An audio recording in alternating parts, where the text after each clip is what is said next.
বিহারে ভোটের দামামা বেজে গিয়েছে অনেক দিন ধরেই।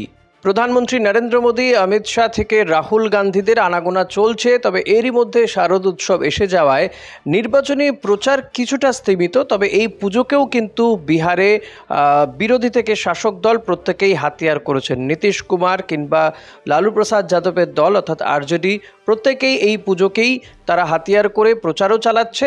তবে কিছুটা নির্বাচনী প্রচার বন্ধ রয়েছে। এসআইআর নিয়ে প্রচুর শোরগোল চলছে। এসআইআরে দেখা গিয়েছে প্রচুর মানুষের নাম বাদ গিয়েছে, তারা আবারও নিজেদের নাম নথিভুক্ত করতে পারবে বলে জানিয়েছে নির্বাচন কমিশন। সেক্ষেত্রে বেশ কিছু ডকুমেন্টস তাদেরকে দিতে হবে। প্রাথমিকভাবে তো 65 লক্ষ মানুষের নাম বাদ গিয়েছে, এখনও ফাইনালি তালিকা প্রকাশ হয়নি। তবে এরই মধ্যে সার্ভে রিপোর্ট বেরিয়ে এসেছে। দুটো সংস্থা সার্ভে করেছে যে এই যে নির্বাচন প্রচার চলছে, আগামী হয়তো কয়েকদিনের মধ্যেই, পুজো মিটলেই কয়েকদিনের মধ্যেই হয়তো নির্বাচন কমিশন ফাইনাল যে এসআইআরের তালিকা, সেই ভোটার লিস্ট বার করে দেবে। তারপরেই নির্বাচনী নির্ঘণ্ট প্রকাশ হয়ে যাবে। এবারেও কিন্তু বিহারে গতবারের মতন 3 দফাতেই নির্বাচন হতে পারে। অক্টোবর এবং নভেম্বর জুড়ে ভোট হতে পারে বিহারে। 243 আসনের বিহারে এবার কে ক্ষমতায় আসবে? মসনদে কি আবারও নীতিশ কুমার তিনিই কি বসবেন? এনডিএ জোট নাকি ইন্ডিয়া জোট, কারা থাকবে এবার? কারণ এনডিএ জোটের পক্ষ থেকে যেটা কানাঘুষো শোনা যাচ্ছে যে নীতিশ কুমারকে তারা অনেকেই চাইছেন না যে তাকে মুখ্যমন্ত্রী করা হোক। এক্ষেত্রে আবার এলজেপির রামবিলাস পাসওয়ানের ছেলে তিনিও কিছুটা বেঁকে বসছেন। সব মিলিয়ে বেশ চাপের মধ্যে রয়েছেন এনডিএ। আর এনডিএর এই চাপ আরও কিছুটা বাড়িয়ে দিয়েছে দুটো সার্ভে রিপোর্ট। তার মধ্যে এই দুটো সার্ভে রিপোর্ট কারা কারা করেছে? লোকপোল সার্ভে এবং এস ইন্ডিয়া সার্ভে।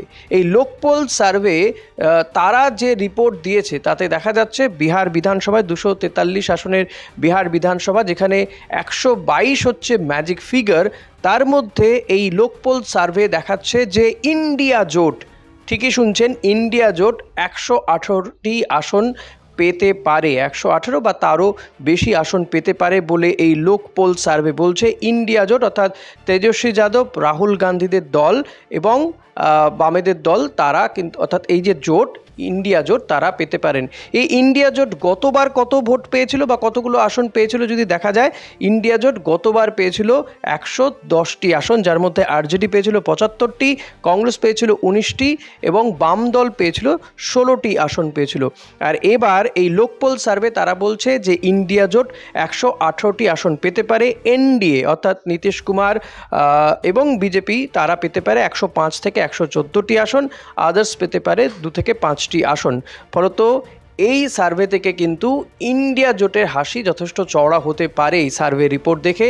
আর চাপ বাড়তে পারে নীতিশ কুমার সহ বিজেপির নেতৃত্বে। মোদী অমিত শাহের কিন্তু চাপ বাড়িয়ে দিচ্ছে এই সার্ভে। তবে শুধুমাত্র এই সার্ভে নয়, এর পাশাপাশি এস ইন্ডিয়া সার্ভে তারাও একটি সমীক্ষা চালিয়েছে। তারা একেবারে বিভিন্ন আসন ধরে ধরে সমীক্ষা চালিয়েছে। তাতে বেশ কিছু আসনের ফলাফল কিন্তু দেখা যাচ্ছে যে তারাও কিন্তু ইন্ডিয়া জোটকে অর্থাৎ কংগ্রেস আরজেডিকে তারা এগিয়ে রাখছে। পূর্ণিয়াতে সেখানে তারা এগিয়ে রাখছে, যেহেতু পূর্ণিয়াতে এখানে মুসলিম ভোট একটা বড় ফ্যাক্টর, সে কারণে এখানে মহাগঠবন্ধন বা ইন্ডিয়া জোটকে তারা এগিয়ে রাখছে। মগধ এবং ভোজপুরে সেখানে এনডিএ অর্থাৎ নীতিশ কুমার বিজেপি তারা এগিয়ে আছে। ভাগলপুরের 12টা আসনে, এই 12টা আসনে কিন্তু কড়া টক্কর হবে ইন্ডিয়া এবং এনডিএর মধ্যে, এমনই কিন্তু এই সমীক্ষা থেকে বেরিয়ে আসছে। তবে এক্ষেত্রে বলে রাখি যে পিকে প্রশান্ত কিশোর, যিনি ভোটকুশলী ছিলেন, এখন তিনি ভোটকুশলী জায়গা থেকে সরে এসে তিনি নিজে একটি রাজনৈতিক দল করেছেন, জনসুরাজ পার্টি, তারা প্রচারও চালাচ্ছেন।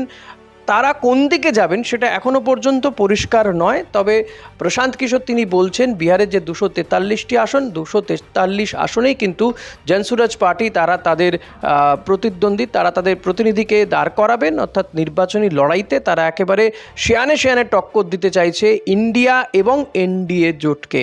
ফলত এই প্রশান্ত কিশোরের পার্টি বা প্রশান্ত কিশোর কিন্তু বিহার ভোটে গুরুত্বপূর্ণ ভূমিকা নিতে পারেন। তিনি কিন্তু দেখা যেতে পারে, যদি দেখা যায় যে আসন একেবারে প্রায় নেক টু নেক হচ্ছে ইন্ডিয়া এবং এনডিএর মধ্যে, তাহলে কিন্তু প্রশান্ত কিশোর কিং মেকারের ভূমিকা পালন করবেন। সেক্ষেত্রে জনসুরাজ পার্টির ভোট বা তারা যদি 5 থেকে 6টা আসন পেয়ে যায়, তারা কিন্তু একটা ফ্যাক্টর হয়ে যেতে পারেন। তারা যেদিকে যাবেন হয়তো তারাই সরকার গঠন করবেন। অর্থাৎ এতদিন ধরে নীতিশ কুমারকে দেখা যেত বারবার তিনি কখনো বিজেপির সঙ্গে তো কখনো আবার আরজেডির সঙ্গে জোট গড়ে তিনি মুখ্যমন্ত্রী থেকে গিয়েছেন বছরের পর বছর। আর এবার কিন্তু এই জায়গাটা নিতে পারেন প্রশান্ত কিশোর এবং প্রশান্ত কিশোরের পার্টি। তবে ভোট এখনও পর্যন্ত অ্যানাউন্স হয়নি।